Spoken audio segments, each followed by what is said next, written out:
Today on CCX News, the impact of early voting. We hear from a local election official about how it's changed the traditional election day. Many voters cast their ballots Tuesday, but for others, they cast their ballots days, if not weeks ago.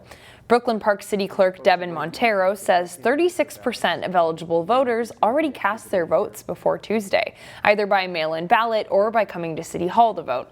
That's a pretty high percentage. In non-pandemic years, it's been about 20%.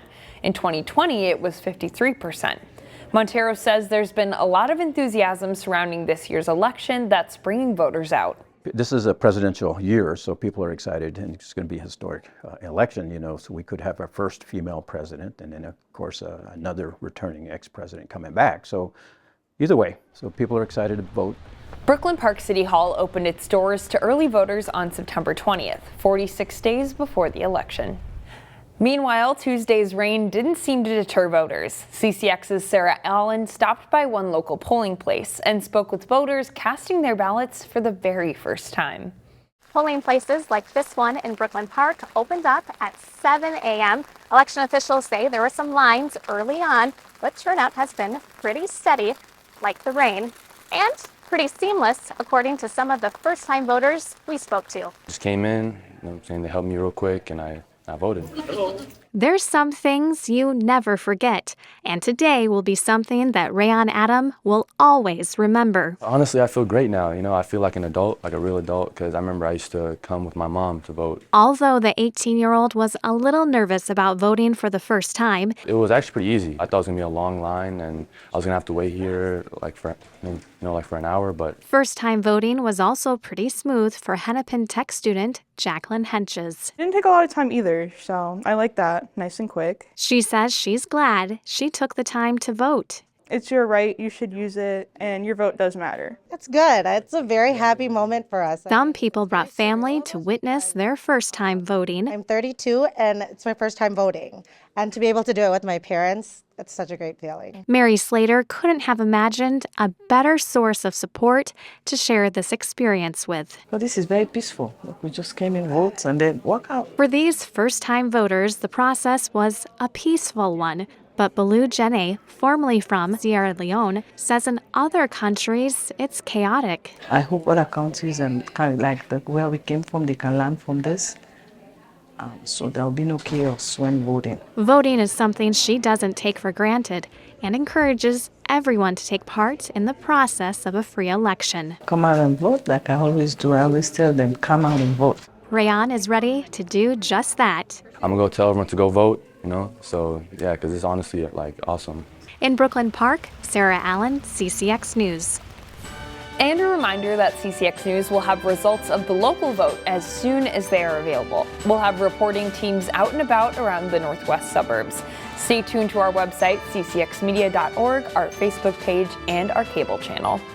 Now to a story we've been following. A growing number of shuttered storefronts in a Brooklyn Park shopping area near West Broadway and Brooklyn Boulevard. I spoke with city leaders about what's happening.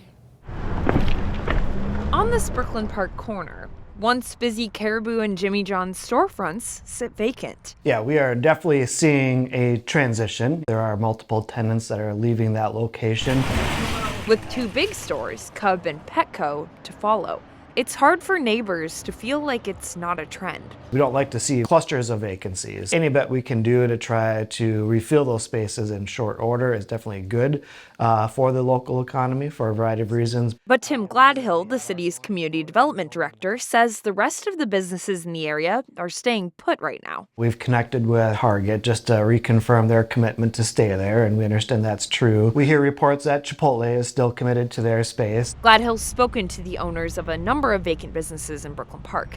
He says there's already interest coming back in. Some of the proposals that are already being talked about could start to see some good traction in the coming months already. Though public perception points to crime, Brooklyn Park police say that isn't necessarily the case. Citywide, crime is down 10%, with violent crime down 18%. Brooklyn Park Inspector Elliot Faust says at the Jolly Lane businesses, trends are similar. We don't see high crime numbers in those businesses. Those properties reported 6 thefts so far this year. They're not outliers in that the crime is significantly worse.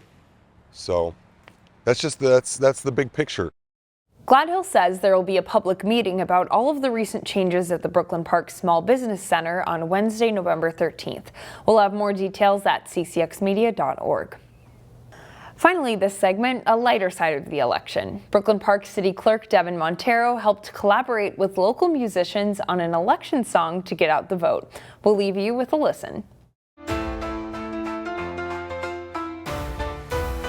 Yo, Brooklyn Park, it's time to make a mark. City Clerk Devin Montero, bringing light to Brooklyn Park. Election day is coming, November 5th and 25 polling places will be open from 7 a.m. to 8 p.m. Make your voices heard, let's give democracy a lift. Get out and vote, don't hesitate. Go to brooklynpark.org to find your polling place. City Clerk Montero got the info, he's the man with the plan. Let's show up strong, every woman and man. Get out and vote, don't hesitate. Go to brooklynpark.org to find your polling place. It's your right, it's your duty, let's make it count. Every single vote, that's what it's all about. Brooklyn Park, let's rise, let's stand tall. With City Clerk Montero leading, we'll answer the call. Get out and vote, don't hesitate. Go to brooklynpark.org to find your polling place. So mark your calendars, don't miss the date. November 5th, let's participate. With City Clerk Montero's guidance, we'll make history. Brooklyn Park, let's vote for you and me.